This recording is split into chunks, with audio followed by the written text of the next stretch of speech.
वंदे मातरम। तुमने घर में घुस के जो किया है ना, अभी तक शांति चल रही थी 2-2.5 साल से। अब सुनो बे, तुम्हारे घर में जैसे तुमने नाम पूछा ना कि तुम हिंदू हो, नाम क्या है, और उसके बाद गोली मारी है, निहत्तों के ऊपर गोली मारी ना। एक तेरे को ये आदमी की जुबान याद रखना, और सबको बोल रहा हूं ये बात, तुम्हारे घर में भी घुस घुस के ना तुम्हारा नाम पूछ पूछ के, कोई बात अगर नहीं, तुम्हारे हम पिछवाड़े हमारे में इस बार अगर वही होगा तुम्हारे साथ जो तुमने किया, जो तुम कल्पना नहीं कर सकते हो। और बहुत दम से बोल रहा हूं, अपनी स्पेशल फोर्सेस, कहां पे आपका अपने बेटा, कहां भारतीय पे? सेना को जितना मैं समझता हूं, जितना मैं जानता हूं, कोई बात तुम्हारे नहीं, घर में उनके साथ जितने ये पीछे जो प्रेसिडेंट लगे हुए ना, ये बाजारों में नहीं मिलते जितने ये आपको कोई पीछे टेंशन दिख रहे हो, किनके साथ में क्या करके आया। मैडम, आप कोई टेंशन मत लें, हम साथ में। पूरा तुम्हारे भी घर मैडम, में ये घुस के प्रेसिडेंट होगा, साथ आया है, आपको किसी चीज का डरने का हम साथ में, आपको किसी को क्या हुआ फौज के साथ जो चल रहा अलग है। मासूम बच्चे, किसी के बच्चे लेके गए थे, महिलाओं के ऊपर तुम गोली चला रहे हो, उनके सरों पे और तुमने उनके शरीर पे। एक रिपोर्ट के हिसाब से 20 से 25 जो पहलगाम में जो हुआ है, अनंतनाग सेक्टर जो पड़ता है हमारा, वहां पर अनंतनाग डिस्ट्रिक्ट है, वहां पर पड़ता है 2740 मीटर है ये। नीचे से अगर बात करें 8990 फीट की ऊंचाई पर 45 किलोमीटर पड़ता है ये अनंतनाग जो है। और उसके बाद ये लिडर रिवर के जो बाजू में चलता है, जिसको नहीं पता उनके लिए बता देता हूं, बहुत इंपॉर्टेंट एक स्ट्रैटेजिक रूप से भी ये सुन बे, तेरी बात कर रहा हूं, सबकी बात कर रहा हूं। हिजबुल मुजाहिदीन नंबर 1 पे बोलता हूं, लश्कर तोयबा नंबर 2 पे बोलता हूं, जैश ए मोहम्मद नंबर 3 पे बोलता हूं, अल बद्र नंबर 4 पे बोलता हूं, उसके बाद हरकत उल मुजाहिदीन जो है वो 4-5 नंबर पे बोलता हूं, उसके बाद जमातुल मुजाहिदीन। तुम सबकी JUM जो हो जाए, HMOLET हो जाए, तुम सबको ना घर में घुस कर मारेंगे। लोग कहते हैं वायलेंस में, वायलेंस अब दिखाएंगे तुम्हें। क्यों?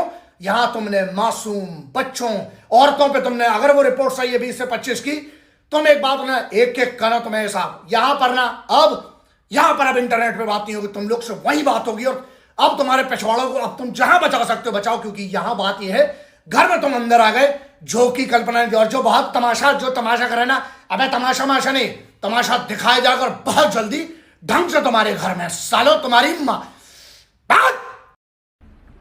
और मैं बार बार कहता हूं कि विकास के लिए शांति सबसे अनिवार्य है। शांति नहीं होगी तो यकीन मानिए विकास नहीं हो सकता है। कुछ लोग हैं जो हमारी शांति को अभी भी खलल डालने की कोशिश कर रहे हैं। हमारा पड़ोसी कोशिश कर रहा है, उसकी चिंता नहीं, लेकिन उनके इशारे पर जो लोग यहां करना चाहते हैं, मुझे लगता है कि केवल प्रशासन या फोर्सेस का यह काम नहीं, आवाम का भी काम है कि ऐसे लोगों को पहचाने। और अगर फोर्सेस, प्रशासन और आवाम एक साथ तय कर ले तो मुझे लगता है कि ये 1 साल से ज्यादा नहीं चलने वाला है। लेकिन अगर हमारे बीच लोग हैं जो ऐसे लोगों को शेल्टर देते हैं और फिर वो कहें कि साहब हमारे ऊपर अन्याय हो रहा है, तो भाई ये तो उचित बात नहीं। 40,000 50,000 बेकसूर लोगों की जान चली गई। कितनी माताओं ने अपनी मांग का सिंदूर उजाड़ दिया, कितनी बहनों के भाई चले गए।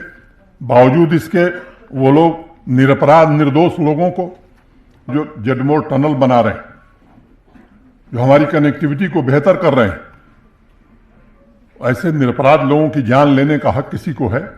और ऐसे लोगों के खिलाफ अगर जनता नहीं खड़ी होगी तो यकीन मानिए ये तस्वीर कभी बदलने वाली नहीं।